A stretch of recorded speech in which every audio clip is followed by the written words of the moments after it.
Aziz do'stlar, 2100 dollarga bitgan obyektimizga bitta baho berib qo'ylar. Usta akamiz Nodir aka tomonidan juda ham chiroyli narxda bu obyektimiz bitkazib berildi.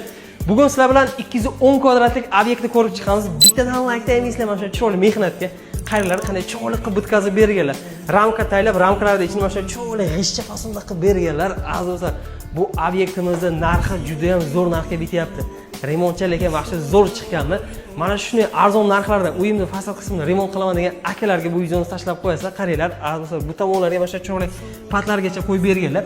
1 kvadrat metri sizlarga 10 dollardan tushadi. Usta haqqi, mahsulot, hamma narsasi ichida bo'lyapti.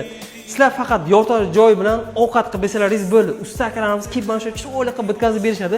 Hamma narsa o'zlaridan bo'ladi, mahsulotlarigacha aloqaga chiqaverasizlar. Aziz do'stlar, o'zi devor aslida qanday holatda bo'lishi kerak deysizlarmi? Shkaturka holatda bo'lishi kerak. Shkaturkani ustida mana shu chiroyli qilib obshi tortib beradilar. 2 slot jiddiy traventin, polirovka, lak, jemchuklargacha bo'ladi. Naqd 10 yilgacha garantiya beradi. Bu tomonini qaranglar, mana shu chiroyli 3 ta patlar taylab ichini yonadigan qilib berganlar. Loysovoqlik devorga bo'ladimi degan akalarga bo'ladi. Aziz do'stlar, sizlar faqat kafelnik klesini xarid qilib besalaringiz agar mana shu chiroyli qilib tortib berishadi. Lekin remontda vaqti yorib bilan aziz do'stlar bittadan like aymaysizlar. Sizlar ham mana shu narxda 2100 dollarga uyingizni fasad qismini remont qilgan bo'lasingiz yo'qmi? Kvadrat metrlarga qarab narx-navolar ketaveradi. Aloqaga chiqinglar. 12 ta viloyat bo'yicha xizmatlar bor.